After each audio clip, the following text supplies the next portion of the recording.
Hello, everyone. Welcome back to IELTS Speaking, Passive Listening.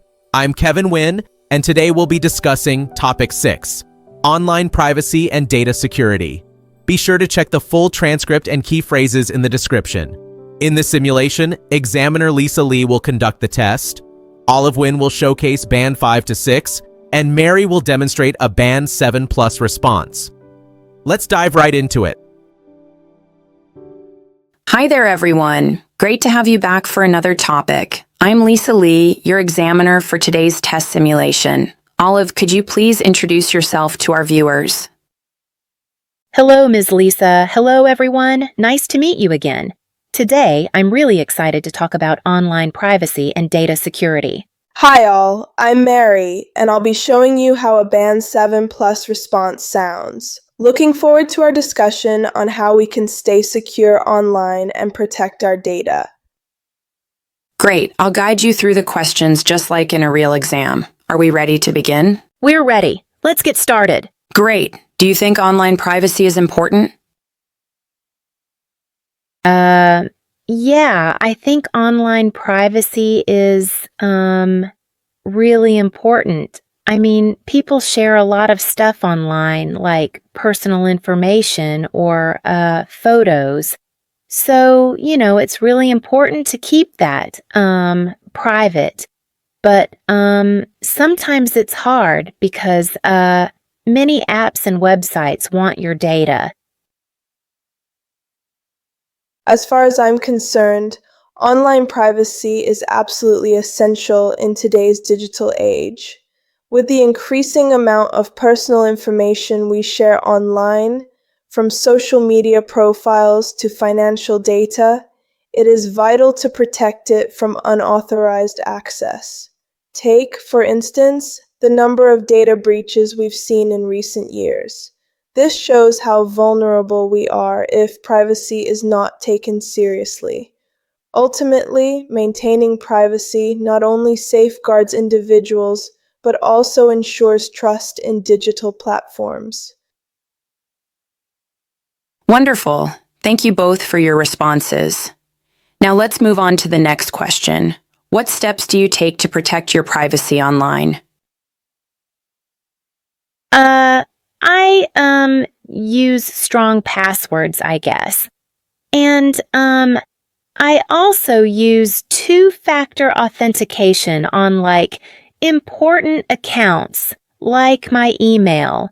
I don't really, share too much personal stuff on social media, I also, try to check the privacy settings of apps, but sometimes I forget. To be perfectly honest, I take several steps to ensure my online privacy is protected. I always use strong, unique passwords for each account, and I enable two-factor authentication wherever possible. Furthermore, I'm cautious about the personal information I share on social media platforms, and I regularly review my privacy settings to ensure that my data is only accessible to trusted individuals. What's more, I avoid clicking on suspicious links, and I'm always mindful of the apps I download. Very insightful. Thank you both. Now let's move on to our next question. Do you think young people are aware of online privacy issues? I think some are, like my friends, they know a little about, privacy issues, like, not sharing everything online. But, some don't really care much, I guess. They just use social media without thinking about, privacy too much. I think, it's different for everyone. It is widely believed that young people's awareness of online privacy issues varies significantly. On the one hand, many of my peers are very conscious of the need to protect their personal information online, and they use encryption tools or secure messaging apps to ensure their data remains private. On the other hand, Some overlook privacy risks due to convenience or a lack of understanding. A case in point is the casual sharing of sensitive information on social media without considering the potential consequences. Ultimately, education on the importance of online privacy is crucial for the younger generation. Thank you for sharing your thoughts. Let's move on to the next question. Do you think companies should do more to protect our online privacy? Yeah. I think they should, companies get a lot of our data when we use their apps or websites. So they should keep it safe, make sure hackers can't get into our accounts or steal our information. But sometimes I don't think they do enough. Definitely. Companies have a significant responsibility to protect our online privacy, especially since they often have access to sensitive personal data. Take tech giants, for instance. They must implement robust cybersecurity measures and regularly update their privacy policies to ensure that users' information is safeguarded. What's more, transparency in data collection and usage practices is key to building trust with customers. At the end of the day, if companies fail to prioritize privacy, they risk losing the trust of their users and face legal consequences. Excellent points. That concludes part 1. Let's move on to part 2 now. I'm going to give you a topic card and a sheet of paper for notes. You'll have 1 minute to prepare, then speak for up to 2 minutes. Got it? Yes, I know.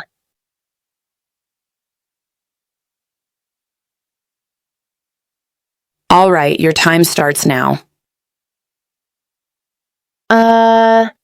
Okay, so, last year I got really worried about my online privacy. I, saw news about a data breach on an app that I often use, and it, made me feel nervous. Like maybe my personal info, email or passwords could be out there. It happened when I was, sitting at home and checking my phone. I was worried, that hackers could, access my stuff. So, I immediately changed my passwords and stopped using that app for a while.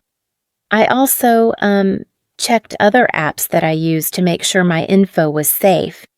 It made me, think about what I post online and, how careful I should be.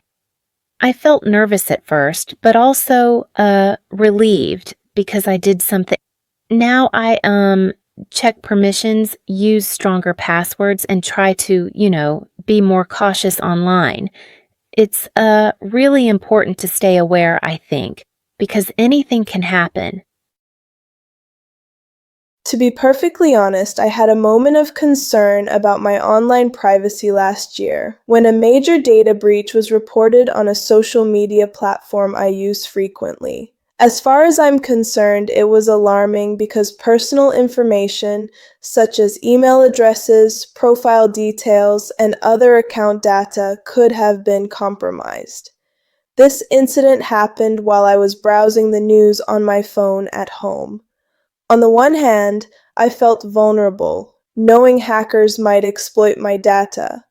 On the other hand, it motivated me to take immediate action.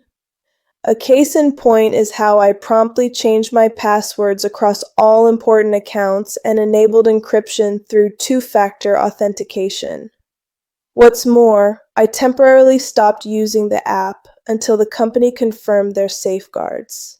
I also reviewed privacy policies more carefully afterward, which helped me understand consent and transparency issues. At the end of the day, this experience taught me the importance of being proactive and vigilant online.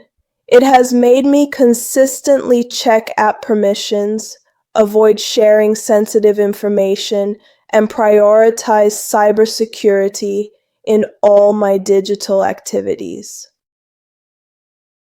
Thank you for sharing that, Olive and Mary. It sounds like a very eye-opening experience for both of you. Now, let's discuss a bit more about privacy in the digital world. Do you think more people should take online privacy more seriously? Yeah. I think people should. Like, if you don't protect your data, it could be dangerous. But, some people don't realize it until something happens. Definitely. As we share more online, the risks increase. Many people don't think about privacy until it's too late. What's more, weak security habits can make us vulnerable to hacking. Great job in part 2, Olive and Mary. Now let's move on to a broader discussion about online privacy. I'll ask you some more thought-provoking questions. How has online privacy concerns changed the way people use technology? I think people are more careful now, They don't share everything online. They use passwords or don't click on links they don't trust. It's different from before when people didn't think much about what they posted. Yeah, they are more careful now. It is widely believed that concerns over online privacy have made users more cautious. On the one hand, people are using more encryption tools and secure apps. On the other hand, some limit what they share because they're afraid of breaches. What's more, privacy-conscious individuals are increasingly using privacy-focused browsers and apps. Thanks, Mary and Olive. Let's move on to the next question. Should companies be held responsible for protecting user data? Yeah, I think they should. Companies get a lot of our data when we use their apps. They should make sure our information is safe. If they don't, it's, dangerous. But sometimes they don't do enough. Absolutely. Companies have a great responsibility to protect their users' data. Take tech companies, for instance. They must implement robust cybersecurity measures to prevent data breaches. Moreover, transparent privacy policies help build trust with users. At the end of the day, if companies fail to prioritize privacy, they risk losing credibility and trust. Thank you both for your answers. Let's move on to the next question. Do you think individuals should have more control over their personal data online? Yeah, I think people should control their data more. Like, they should be able to choose what to share and what to keep private. But it's not easy, because some apps take your info without asking. Definitely. Individuals should have the right to decide what data is shared and with whom. What's more, as we move into a more digitally connected world, individuals need to be aware of how their data is used and have the option to opt out of unnecessary data collection. Ultimately, more control over personal data can empower users and increase trust in digital platforms. Thank you for your responses. Let's now discuss the role of governments in online privacy. How can governments help protect online privacy? Governments should make rules, like to stop companies from stealing people's data. They should, check if companies are following the rules, and maybe create ways to punish them if they break the laws. Absolutely. Governments should establish comprehensive data protection laws that mandate companies to follow strict guidelines when collecting and processing personal information.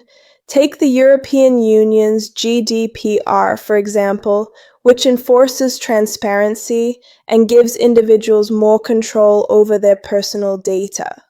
Moreover, governments should promote awareness about online privacy and cybersecurity risks to ensure that citizens are well informed. Thank you both for your thoughtful answers today. That concludes our speaking session. Remember, staying aware and proactive about your online privacy isn't just for the exam, it's a life skill. I hope you continue to protect your personal information and practice good cybersecurity habits. I wish you success in your IELTS preparation and safe digital habits moving forward. That wraps up our 6th IELTS speaking simulation on online privacy and data security. Grab the full transcript in the description for Band 7 plus vocabulary and phrases, or turn on captions to follow along. Hope this got you thinking about staying secure online. Give us a like, subscribe to the IELTS Speaking Listening Test, Passive Listening channel, and share your tips for protecting personal information in the comments. See you in our 7th session.